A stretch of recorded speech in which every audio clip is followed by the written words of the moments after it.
11:33 de la mañana. Mónica Montealegre, buenos días. Hola Juan Camilo, buenos días, ya casi mediodía. Ya casi mediodía. Usted nos trae hoy un tema muy interesante. Un tema, Juan Camilo, en China, que ¿no? sí, mezcla un poco lo que es tecnología, pero también muchas de esas dinámicas sociales a las que nos estamos enfrentando. Y yo le hago esta pregunta. ¿Se imagina usted tener que descargar una aplicación para poder notificar o informar que usted sigue con vida? No me imagino por las características del país, pero cuando usted me dice eso, me imagino que ese país debe tener unos problemas graves de soledad en su población. Eso es lo que pensaríamos o imaginaríamos muchos, Juan Camilo, pero estamos hablando de una realidad que cada vez termina siendo más cercana.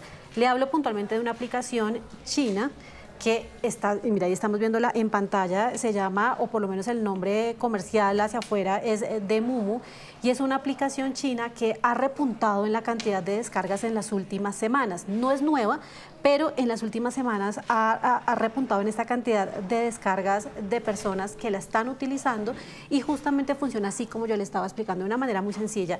Está hecha para quienes viven solos puedan notificar que siguen con vida y sus contactos de emergencia puedan saber que estas personas siguen con vida, y si no, alertarle a ese contacto de emergencia que algo les pasó, porque pues ya la aplicación dice no ha dado señales de vida, razón por la cual notifica directamente la aplicación a ese contacto de emergencia, y el contacto de emergencia se pone, empieza a hacer esta búsqueda de qué le pasó a esta persona que no ha dado señales de vida, o por lo menos que no lo ha notificado en la aplicación. ¿Por qué ha generado tanto y por qué genera tantas ¿Esto es descargas? iniciativa privada, Moni? Sí, es una... ¿O es estatal?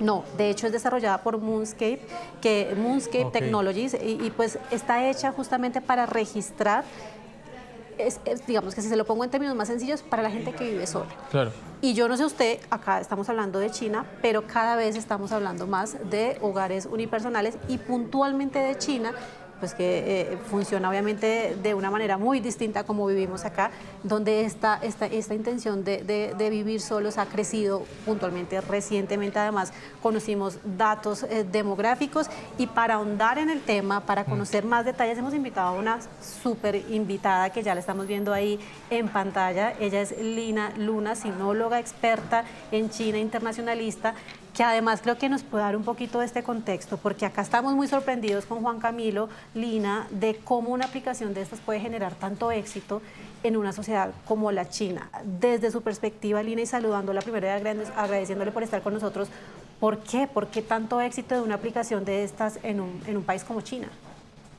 Bueno, pues primero que todo, muy buenos días, muchísimas gracias por esta invitación. Y acá yo creo que estamos un poco mezclando información, porque si estamos hablando de un país de 1.400 millones de personas, obviamente una descargada masiva de una aplicación es un impacto gigantesco, ¿no? Porque estamos hablando de mucha gente bajando este tipo de aplicación. Sin embargo, yo no diría que China es de las sociedades asiáticas más solitarias, al contrario, es mucho más solitario, o tiene muchos casos más de gente que vive sola, o que nadie se entera, que pasó semanas muerta y nadie se enteró. Mucho, eso sucede mucho más en Japón y en Corea.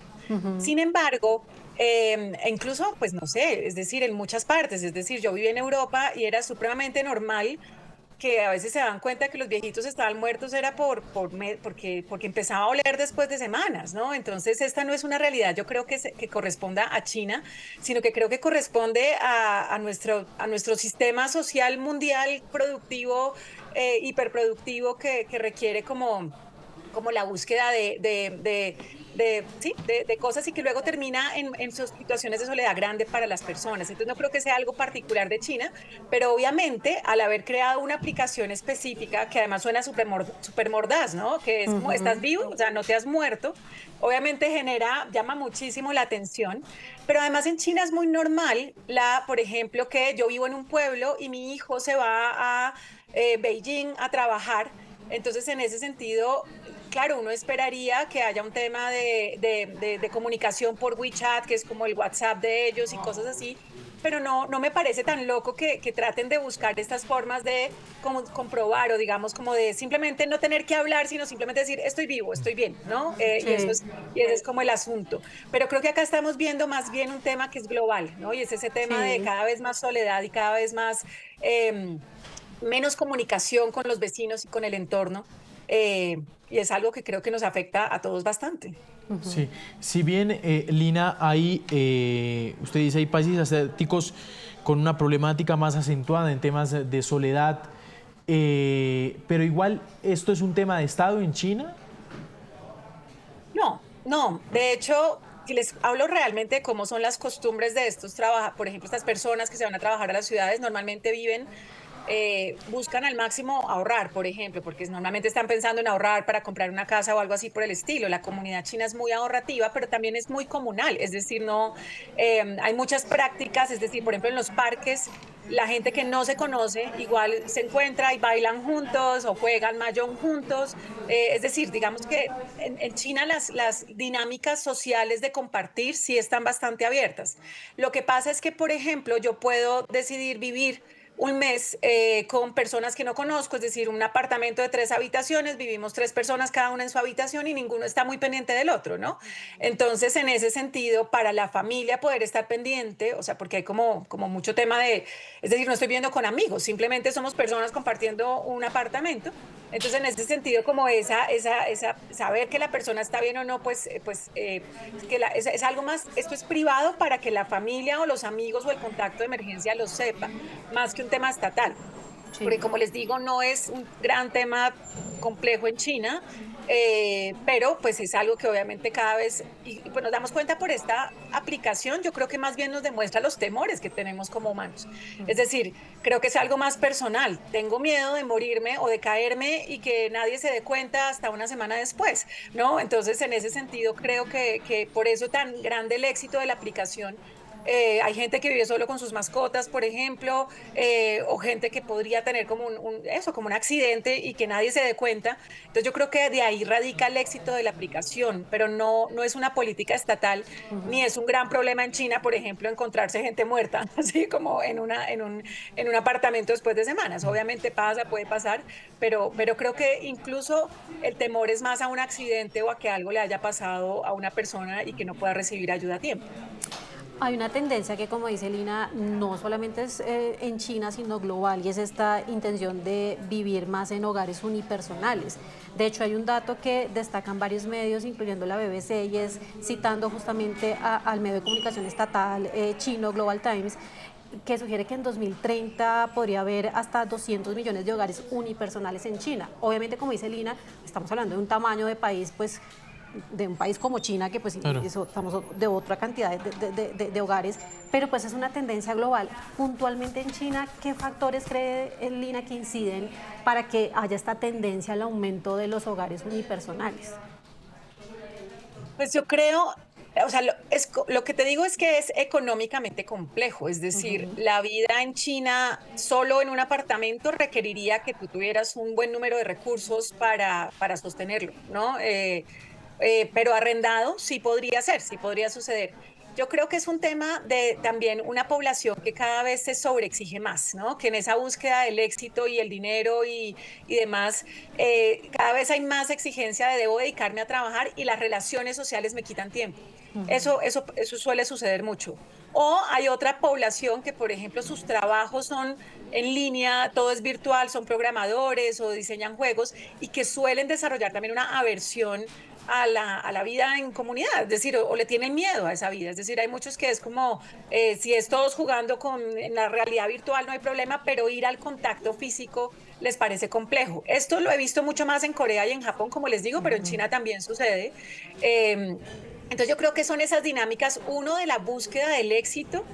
Dos, también ya la dificultad o incluso a veces el rechazo a tener pareja porque lo ven como un tema más desgastante que algo deseable. En China el amor romántico no es tan famoso como en Occidente, obviamente se ven novelas y demás, pero los chinos son mucho más pragmáticos en términos de relaciones de pareja.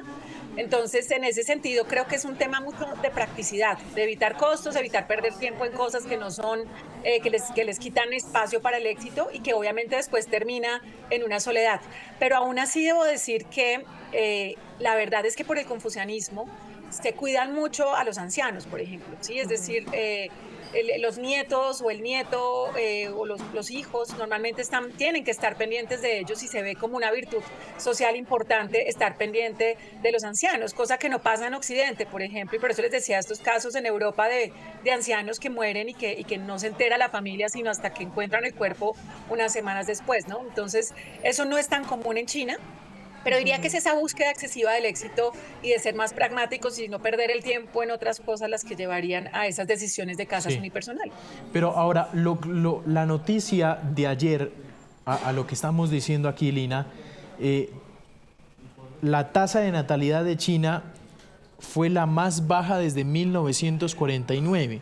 Es más, me llama la atención, Mónica, que el Estado está grabando los preservativos, está insistir a los recién casados en la planificación familiar y declarar el parto como un acto patriótico.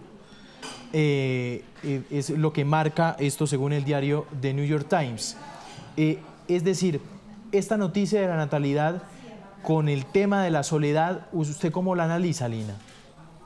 No, son temas, a ver, recordemos que China en la reforma y apertura hizo una política de un solo hijo. Pasaron de ser confucianos que entre más hijos era mejor, a decir, si seguimos creciendo a esta velocidad, no va a haber quien aguante alimentar tanta gente en el futuro. Y de hecho en ese momento fue una política supremamente criticada que se da entre los 70s, los 80s y los 90s, donde simplemente se permite un hijo por vientre, ¿listo? Pero claramente en términos de prevención de esa inversión de la pirámide poblacional que luego tiene un problema de quién trabaja mientras los ancianos reciben sus pensiones, que es un tema, de nuevo, también que sucede bastante en Asia y en el mundo desarrollado en general, pues empezaron a promover que tuvieran más hijos, ¿no? Es decir, antes si yo quería tener otro hijo tenía que pedir permiso, tenía que pagar una multa más grande. Ahora lo que quieren es que los hijos únicos tengan 2 hijos, ¿sí? Por lo menos. Pero ¿con qué se encontraron? Con que esa política del hijo único hizo supremamente costoso tener un hijo. Entonces, como es un solo hijo, quiero darle la mejor educación, quiero darle las mejores condiciones, porque a la larga, si en mi vejez voy a depender de la prosperidad de ese hijo también para tener una buena vejez por esa visión confuciana del cuidado de los hijos a los ancianos. Entonces, en ese sentido, encontramos una población que dice, no, ya es muy caro, ¿para qué me voy a poner a tener 2 hijos, 3 hijos? Es decir, es el mismo efecto que ha ocurrido en Europa o en los países desarrollados, y es que la gente ya dice, no, yo para qué me pongo a tener un hijo, más bien tengo perros, más bien tengo gatos, más bien otra cosa, en lugar de buscar, o sea, porque resulta muy, muy costoso Claro. en este modelo tener un hijo, y tener 2 pues sería aún más costoso, ¿no? Eso Sí. se suma a lo que decía Lina. Mire, hay un testimonio que recogen varios medios justamente de los usuarios quienes ya están usando esta aplicación, que además tengo que sumarle a lo que decía Lina, es China, pero pues esta aplicación también ya se ha empezado a descargar en Estados Unidos, es Singapur, Hong Kong, y también ha venido como subiendo en la cantidad de descargas porque pues es una problemática que, como dice Lina, esto es prácticamente global y hay unos temas que hay de fondo entre varias sociedades que estamos compartiendo. Nosotros acá, incluso Juan Camilo, veníamos hablando hace poco del tema de los colegios y bueno, varios factores como demográficos. Pero mire, el testimonio que le quería leer es este, dice: existe el temor de que las personas que vivimos solas podamos morir sin que nadie se dé cuenta, sin nadie a quien pedirle ayuda. A veces me pregunto, si muriera solo, ¿quién recogería mi cuerpo? Lo decía uno de los usuarios que consultaron en medio de toda esta investigación que se está haciendo de por qué será que tiene tanto éxito, por qué será que estas aplicaciones están empezando a encontrar un mercado ahí importante. Por eso era que queríamos traer el tema acá a Noticias Caracol en vivo. ¿Me repite el nombre, Moni? ¿De la aplicación? ¿De la aplicación? De Mumu. Ahí la vamos a ver, mira, ahí está en pantalla. No, pero hay un tema con el nombre interesante que les Sí, quiero decir. de hecho, es que sí. en chino, En chino es diferente, chino pero como tenemos a la es experta que diferente. nos lo explique mejor ella, porque en chino es otra cosa. En chino literalmente se llama Sulema, que significa te moriste, ¿no? Pero es que Sulema suena igual a Chilema, que es comiste, que es una Sí. forma de preguntar entre los chinos que si está bien, ¿no? Entonces, por eso les digo que suena bastante mordaz, o sea, Claro. es útil la aplicación, de hecho es bastante humana en términos de, oye, pues si quieres que alguien se entere que te pasó algo, la aplicación te ayuda, pero el nombre es la que la hace tan particular, Sí. que en principio dio risa, hizo que mucha gente la bajara por el nombre, pero pues que obviamente hoy en día incluso están pensando en cambiarle el nombre porque es verdad que es muy fuerte, ¿no? Que se llame Te moriste, pues no es tan chévere.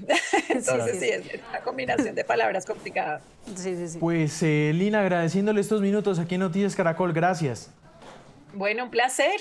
Que estén muy bien. Gracias por la invitación. ¿Y se puede descargar acá? No, en principio no. Solo allá. Ya, como le contaba, está ya, por lo menos en Estados Unidos, probablemente esto se va a ir extendiendo con el paso de los días, de los meses, porque pues es una aplicación y como le decía Juan Camilo, esta es una tendencia que cada vez va creciendo más de los hogares unipersonales. Moni, gracias. Bueno, Juan Camilo.